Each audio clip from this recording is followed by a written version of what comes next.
Everyone, welcome back to our YouTube channel. हम लोग RPSC assistant professor एबीएसटी का 2021 का क्वेश्चन पेपर डिस्कस कर रहे थे। अभी तक हम लोगों ने कुछ क्वेश्चंस कर लिए थे और आज के इस वीडियो में हम लोग उसके आगे कंटिन्यू करने वाले हैं।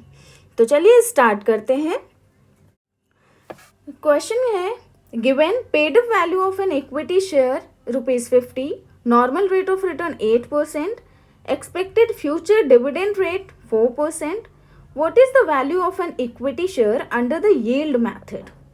अब ये चीज़ें हमें गिवन है यहाँ पे और इक्विटी शेयर की वैल्यू बताना है अंडर द यील्ड मेथड। तो यील्ड मेथड में जो आपका फॉर्मूला होता है value of an equity share निकालने का, वो होता है आपका एक्सपेक्टेड रिटर्न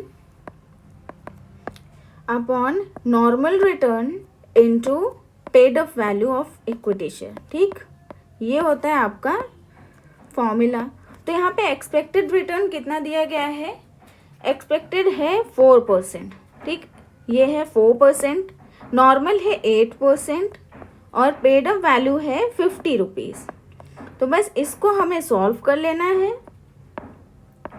और ये हमारा वैल्यू कितना आ जाएगा?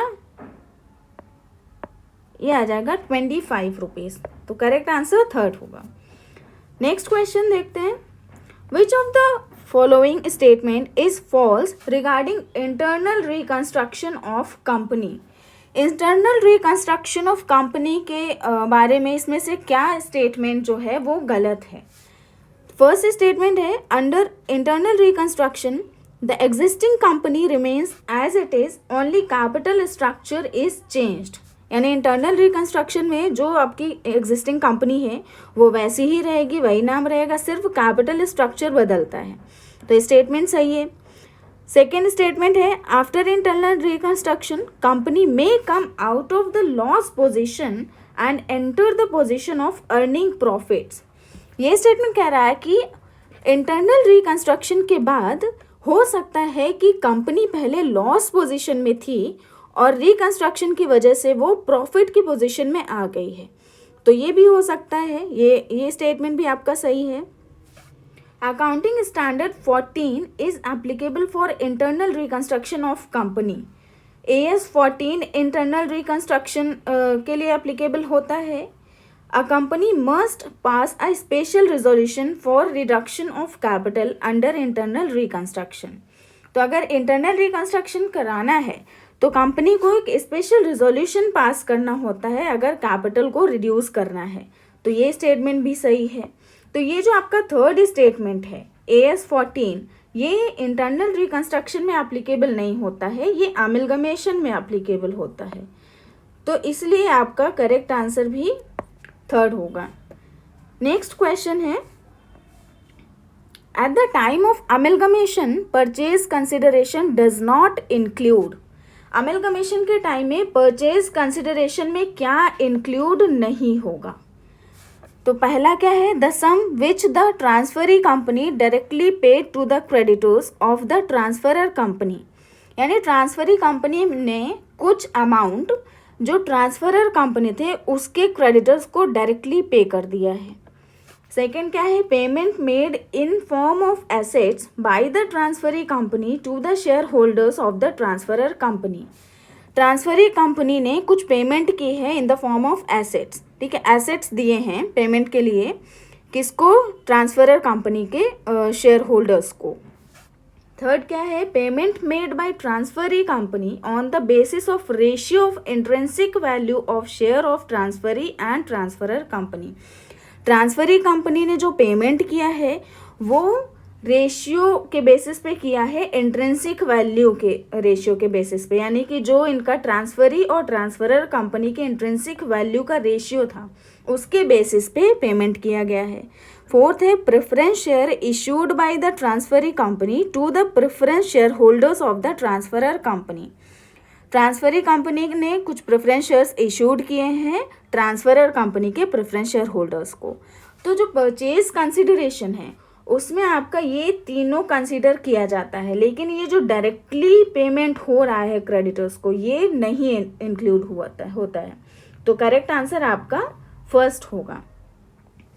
Next question, the shares of outsiders in the net assets in subsidiary company is known as under, यानी किसी सब्सिडियरी कंपनी के में जो नेट एसेट्स हैं उसमें कुछ आउटसाइडर्स का शेयर होता है, तो उसको क्या कहते हैं या फिर वो किस कैटेगरी के अंदर आता है। तो ये जो होता है वो माइनॉरिटी इंटरेस्ट होता है, जो बाहरी लोगों का शेयर होता है एसेट्स में, नेट एसेट्स में, वो माइनॉरिटी इंटरेस्ट होता है। Next question, H limited holding company, ये होल्डिंग कंपनी है H limited, sold goods worth ₹40,000 to S limited subsidiary company. ये सब्सिडियरी कंपनी है, इन्होंने 40,000 के गुड्स बेचे हैं। ये जो 40,000 के गुड्स हैं वो क्या है, at a profit of 25% on cost price, ये प्रॉफिट पे बेचा है 25% on cost price. If goods worth ₹10,000 is remaining in the stock of S limited, अगर 10,000 के गुड्स अभी भी स्टॉक में बचे हुए हैं तो what is the amount of unrealised profit for the purpose of preparing consolidated balance sheet. तो जब इन्हें कंसोलिडेटेड बैलेंस शीट बनाना होगा तो उसमें अनरियलाइज्ड प्रॉफिट कितना होगा, ये यहाँ पे बोल रहे हैं, पूछा जा रहा है। तो यहाँ पे देखिए जो प्रॉफिट है वो कितना है, 25% ऑन कॉस्ट प्राइस है। अगर 25% ऑन कॉस्ट प्राइस है तो ये 20% ऑन सेल होगा। अब ये कैसे होगा इसको भी देख लीजिए। देखिए मान लेते हैं कि हमारा जो कॉस्ट है वो 100 है, cost plus profit is equal to sale होता है, ठीक है, ये तो है। अगर कॉस्ट हमने 100 का लिया तो कॉस्ट का 25% कितना हुआ, 25, सेल हो गया 125, ठीक, इतना समझ में आया। तो अब यहाँ पे अगर हमें ये निकालना है कि ये जो प्रॉफिट है जो कॉस्ट का 25% है, ये सेल का कितना परसेंट हुआ, तो 25/125 इंटू 100 करके देख लेते हैं, ठीक है। तो ये कितना हुआ, ये 20% हुआ। तो यानी कि ये जो प्रॉफिट है आपका 25% ऑन कॉस्ट प्राइस, ये क्या है 20% ऑन सेल है। तो यहाँ पे जो आपका 10,000 का स्टॉक बचा हुआ है, तो 10,000 का अगर हम 20% निकाल लेते हैं तो ये आपका कितना आएगा 2,000। तो ये प्रॉफिट का अमाउंट होगा जो अनरियलाइज्ड प्रॉफिट होगा। इससे करेक्ट आंसर थर्ड होगा। नेक्स्ट क्वेश्चन है, when a company is wound up all persons who ceased to be the shareholders within a year before the winding up are placed in the, यानी कि अगर किसी company का wind up हो रहा है, ठीक, कोई कंपनी वाइंड अप हो रही है, उसमें कुछ ऐसे शेयर होल्डर्स होंगे जो वाइंडिंग अप के जस्ट 1 साल पहले अपने शेयर होल्डिंग उन्होंने ख़त्म कर दी, ठीक है, मतलब शेयर्स बेच दिए होंगे। तो 1 साल पहले के जो भी ऐसे शेयर होल्डर्स होंगे उनको किस लिस्ट में डाला जाएगा, तो ये आपके बी लिस्ट ऑफ कॉन्ट्रीब्यूटरीज में आते हैं, ठीक है, ये लर्न कर लीजिएगा। बी लिस्ट ऑफ कॉन्ट्रीब्यूटरीज में ऐसे शेयर होल्डर्स आते हैं जो वाइंडिंग अप के 1 साल पहले अपने शेयर होल्डिंग ख़त्म कर रहे हैं। नेक्स्ट क्वेश्चन है, at the time of liquidation a company has following liabilities, ठीक, लिक्विडेशन हो रहा है और ये लायबिलिटीज़ कंपनी के पास हैं। क्रेडिटर्स 5,000 के, लीगल एक्सपेंसेस 1,500, लिक्विडेशन एक्सपेंसेस हैं 290 के, प्रेफरेंस शेयर कैपिटल 7,200 की है। तो इसमें क्वेश्चन क्या कह रहा है कि इनके पेमेंट का ऑर्डर क्या होगा अगर हम फाइनल स्टेटमेंट ऑफ अकाउंट बना रहे हैं, लिक्विडेटर फाइनल ऑफ स्टेटमेंट। तो इसमें क्या होता है, सबसे पहले हम क्या पेमेंट करते हैं, सबसे पहले लीगल एक्सपेंसेस पे करते हैं। तो सबसे पहले लीगल एक्सपेंसेस करेंगे, फिर हम लिक्विडेशन एक्सपेंसेस पेमेंट करेंगे, उसके बाद आता है क्रेडिटर्स, फिर आएगा आपका प्रेफरेंस शेयर कैपिटल। तो ये ऑर्डर आपका 4th में हो गया, ठीक है। तो ये जो ऑर्डर होता है ये हमेशा फॉलो किया जाता है, ऑर्डर ऑफ पेमेंट, इसको देख लीजिएगा, ध्यान से लर्न कर लीजिएगा। नेक्स्ट क्वेश्चन है, under the double account system match the following items to the respective accounts. अब डबल अकाउंट सिस्टम में ये कुछ आइटम्स दिए गए, ये किस अकाउंट में आते हैं इससे मैचिंग करनी है। तो इक्विटी शेयर कैपिटल जो है वो आपका आता है expenditure on capital account, receipts and expenditure, ठीक है, फर्स्ट का हो गया। थर्ड, इंटरेस्ट ऑन डिबेंचर जो है वो आता है आपका नेट रेवेन्यू अकाउंट में। मैनेजमेंट एक्सपेंसेस जो होते हैं ये आता है आपका रेवेन्यू अकाउंट में, और सन्ड्री क्रेडिटर्स ये जनरल बैलेंस शीट में आता है। तो इस हिसाब से आपका करेक्ट आंसर क्या होगा, first. Next question, under the arrangements of government accounting which of the following fund is not maintained by the government of India. Government of India इनमें से कौन सा फंड मेंटेन नहीं करती है। तो गवर्नमेंट ऑफ इंडिया जो है कंसोलिडेटेड फंड्स मेंटेन करती है, कंटिजेंसी फंड मेंटेन करती है, पब्लिक अकाउंट फंड भी मेंटेन करती है। रिसर्च एंड डेवलपमेंट फंड नहीं मेंटेन करती है, तो इसलिए करेक्ट आंसर आपका सेकंड होगा। नेक्स्ट क्वेश्चन है, a family engaged in agricultural work consumed food grain of ₹5,000 for his family. It's journal entry would be under accounting for agricultural farms. तो कोई एक फैमिली है, वो एग्रीकल्चर का बिजनेस कर रही है, वही एग्रीकल्चरल काम कर रही है। उसमें क्या हुआ, उसने 5,000 का फूड ग्रेन खुद की फैमिली के लिए कंज्यूम कर लिया, यानी कि खुद कंज्यूम कर लिया, बिजनेस से विड्रॉ किया पर्सनल यूज़ के लिए। तो इसकी एंट्री क्या होगी। तो हमें पता है जब हम बिजनेस से पर्सनल यूज़ के लिए विड्रॉ करते हैं तो वो ड्राइंग्स होता है। अब यहाँ पे एग्रीकल्चर है, हमने क्या विड्रॉ किया है, क्रॉप्स विड्रॉ किया है, तो इसकी एंट्री क्या होगी, drawings account debit to crops account 5,000 rupees से। ठीक। Next question, forensic accounting is a combination of. Forensic accounting किन चीज़ों का कॉम्बिनेशन है।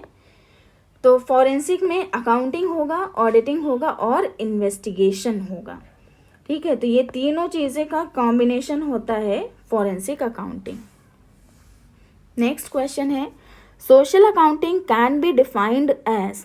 सोशल अकाउंटिंग क्या होती है, an independent discipline to measure and report the activities of an entity which affects the society. यानी कि एक ऐसा इंडिपेंडेंट डिसिप्लिन है जो मेजर करता है, रिपोर्ट करता है उन सारी एक्टिविटीज़ को जो सोसाइटी को अफेक्ट कर रही हैं। सेकेंड स्टेटमेंट क्या है, the application of accounting in the field of social sciences, यानी कि सोशल साइंस की फील्ड में अकाउंटिंग का एप्लीकेशन। थर्ड क्या है, process of ordering, measuring and disclosing the impact of exchanges between a firm and it's social environment.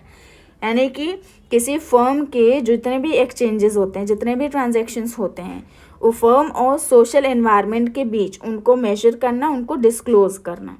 तो ये सारे ही स्टेटमेंट जो है वो सोशल अकाउंटिंग से ही कंसर्न्ड है, उन्हीं से रिलेट करता है। इसलिए करेक्ट आंसर क्या होगा, ऑल ऑफ द अबव।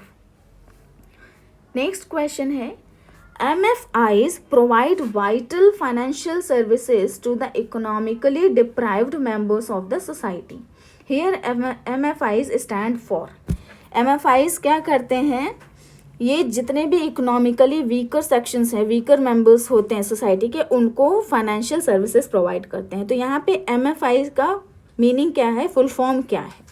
तो MFIs का यहाँ पे फुल फॉर्म जो है वो होता है माइक्रो फाइनेंस इंस्टीट्यूशंस। यहाँ पे जो फंक्शन दिया गया है उसी से हमें पता चल जाता है, ठीक है, कि ये जो MFIs होते हैं ये माइक्रो फाइनेंस इंस्टीट्यूशंस होते हैं, और ये जो इकोनॉमिकली वीकर सेक्शंस होते हैं सोसाइटी के, उनको फाइनेंशियल सर्विसेज प्रोवाइड करते हैं। Next question, fixed cost per unit dash with increase in the size of output. यानी कि अगर हम आउटपुट के साइज को बढ़ा रहे हैं, यानी प्रोडक्शन हम बढ़ा रहे हैं, तो फिक्स्ड कॉस्ट पर यूनिट क्या होता है। तो फिक्स्ड कॉस्ट वैसे तो फिक्स रहता है, लेकिन अगर पर यूनिट की बात की जाए तो जैसे जैसे हम प्रोडक्शन या आउटपुट बढ़ाते हैं वैसे वैसे फिक्स्ड कॉस्ट पर यूनिट कम होता है। तो ये क्या हो जाएगा, डिक्रीज होता है। Next question, match the following column A to column B. Column A में कुछ चीज़ें दी गई हैं, कॉलम बी में आपका ये कॉस्टिंग के मेथड्स दिए गए हैं, इनको मैच करना है कि किस सेक्टर में कौन सा मेथड अप्लाई होता है। तो आपका जो इंटीरियर डिज़ाइनिंग है उसमें कौन सा मेथड अप्लाई होता है, जॉब कॉस्टिंग। ऑटोमोबाइल में कौन सा होता है, मल्टीपल कॉस्टिंग। शुगर में कौन सा होता है, प्रोसेस कॉस्टिंग। टॉयज़ में होता है बैच कॉस्टिंग। ठीक, तो ये कहाँ पे ऑप्शन है आपका, ये है थर्ड में। ठीक है। Next question, which of the expenses given below is not included in factory overheads.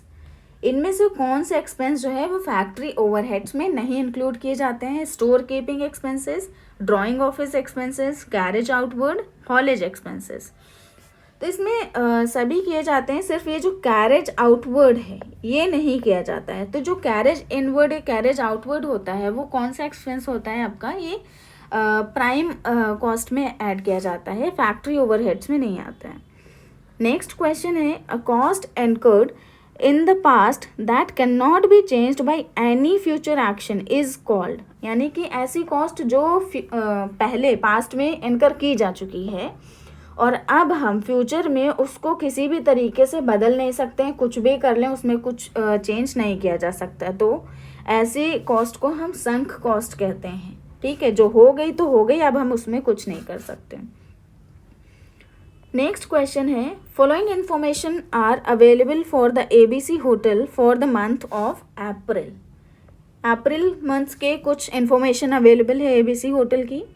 Number of rooms available per night, 50 rooms available होते हैं पर नाइट। परसेंटेज ऑक्यूपेंसी 75% है, यानी कि 75% ऑलमोस्ट ऑक्यूपाइड रहते हैं।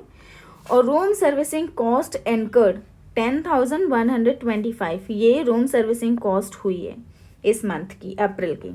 तो the room servicing cost per occupied room night, पर ऑक्यूपाइड रूम नाइट की कॉस्ट निकालनी है, सर्विसिंग कॉस्ट निकालनी है इस पीरियड की। तो यहाँ पे देखिए क्या है, नंबर कितने हैं, कितने रूम्स अवेलेबल है हमारे पास, 50 रूम्स हैं। और अप्रैल मंथ में ये देखो पर नाइट है। अप्रैल मंथ में कितने दिन होते हैं, 30 डेज होते हैं। तो टोटल अगर मंथ की देखा जाए तो कितना हो गया, 1500 रूम्स हो गए फॉर द मंथ ऑफ अप्रैल। तो 1500 रूम्स में जो ऑक्यूपेंसी परसेंटेज है वो कितना है, 75%। तो 1500 का हम अगर 75% निकाल लें तो ये क्या होगा आपका, ये हो जाएगा हमारा 1125। ठीक, ये हो जाएगा ऑक्यूपेंसी। तो अब हमें क्या निकालना है, टोटल कॉस्ट हमें दी गई है, पर रूम, पर ऑक्यूपाइड रूम पर नाइट कॉस्ट निकालनी है। टोटल कॉस्ट है हमारी 10,125। इसको हम इससे डिवाइड कर दें 1125 से, तो हमारा जो ये cost per occupied room night है ये निकल आएगा। तो इसको हम सॉल्व करेंगे तो हमारा आंसर आएगा 9। ठीक, तो करेक्ट आंसर सेकंड होगा। नेक्स्ट क्वेश्चन है, the cost incurred up to the point where individual products can be identified is called. यानी कि जब दो इंडिविजुअल प्रोडक्ट्स को हम आइडेंटिफाई कर पाएँ उस पॉइंट तक की जो कॉस्ट होती है उसको क्या कहते हैं। तो इंडिविजुअल प्रोडक्ट्स की बात हो रही है, तो ये जो कॉस्ट होगी आपकी जॉइंट कॉस्ट होगी। जॉइंट कॉस्ट जब एक साथ प्रोडक्ट्स बनाए जाते हैं तो उसमें इनकर की जाती है। तो एक पॉइंट ऐसा आता है जहाँ पे हम इंडिविजुअल प्रोडक्ट्स को आइडेंटिफाई कर पाते हैं। नेक्स्ट क्वेश्चन क्या है, state which of the following is या फिर are correct for uniform costing method. Uniform costing का क्या मतलब होता है कि एक इंडस्ट्री में जैसे सारी फर्म्स हैं एक ही कॉस्टिंग मेथड अप्लाई कर रही हैं, ठीक, एक जैसा, तो वो यूनिफॉर्म कॉस्टिंग मेथड होगा। तो इसके बारे में कुछ स्टेटमेंट्स हैं, इसमें पूछा गया है कि कौन सा करेक्ट है। फर्स्ट स्टेटमेंट क्या है, it is also known as composite costing. Second है, this method of costing is used where units produced in a batch are uniform in nature and design. ये क्या कहता है कि ये मेथड ऐसी जगह अप्लाई होता है जहाँ पे ऐसी यूनिट्स प्रोड्यूस होती हैं जो एक ही तरीके की होती हैं, उनका नेचर एक तरीके का होता है और डिज़ाइन एक तरीके की होती है। थर्ड स्टेटमेंट है, it is a system in which a number of firms in the same industry use the same method of costing. तो ये वाला स्टेटमेंट आपका सही है, ओनली सी। ठीक, करेक्ट आंसर थर्ड होगा। Next question, in contract costing method direct labour cost is debited. Contract costing method में जो डायरेक्ट लेबर की कॉस्ट होती है उसको कॉन्ट्रैक्ट अकाउंट में डेबिट करते हैं, तो करेक्ट आंसर फर्स्ट होगा। नेक्स्ट क्वेश्चन है, इन a process X 10,000 units were put into process at cost of 2 lakh. The amount of wage and overheads was 3 lakh and 1,70,000. ठीक, एक प्रोसेस में 10,000 यूनिट्स प्रोड्यूस हो रही हैं, प्रोसेस में डाली जा रही हैं, उनकी कॉस्ट है 2 लाख, वेजेस हैं 3 लाख के, ओवरहेड्स हैं 1,70,000 के, नॉर्मल वेस्टेज है 5%, wastage is sold at ₹10 per unit. तो ये जो वेस्टेज हो रहा है इसको बाद में सेल भी किया जा रहा है 10 रुपये पर यूनिट पे. एक्चुअल प्रोडक्शन कॉस्ट आई है आपकी 9400 यूनिट्स. तो the value of abnormal wastage is, abnormal wastage की वैल्यू बतानी है. तो इसमें हमें क्या करना है, तो सबसे पहले एबनॉर्मल वेस्टेज का जो फॉर्मूला होता है वो क्या होता है आपका, टोटल कॉस्ट, और यहाँ पे क्या है आपका रिकवरी भी हो रही है कुछ लॉस से, तो recovery from normal loss, normal loss से जो रिकवरी हो रही है वो माइनस कर देंगे टोटल कॉस्ट में से, और इसको हम नॉर्मल जो आउटपुट है उससे क्या कर देंगे, डिवाइड कर देंगे. तो ये आपका पर यूनिट जो है एबनॉर्मल वेस्टेज आ जाएगा. तो टोटल कॉस्ट यहाँ पे कितनी है हमारी, 2 लाख की ये कॉस्ट है, 3 लाख ये, 1,70,000 ये हो गया, तो 3 2 5 6,70,000 हो गया. ये टोटल कॉस्ट हो गई. इसमें से माइनस करना है रिकवरी फ्रॉम नॉर्मल लॉस. अब यहाँ पे देखिए नॉर्मल वेस्टेज 5% है, 10,000 यूनिट्स प्रोसेस में जा रही है, 10,000 का 5% कितना हुआ, 500. ठीक, तो ये हो गया आपका 500 यूनिट्स, और इनको रिकवरी कितनी हो रही है 10 रुपये पर यूनिट. तो ये हो गया आपका 500 into 10 divided by normal output. Normal output कितना होगा, 10,000 में से 500 माइनस कर देंगे जो नॉर्मल वेस्टेज है, तो ये हो जाएगा आपका 9,500 यूनिट्स. इसको हम सॉल्व कर लेंगे, आंसर आ जाएगा.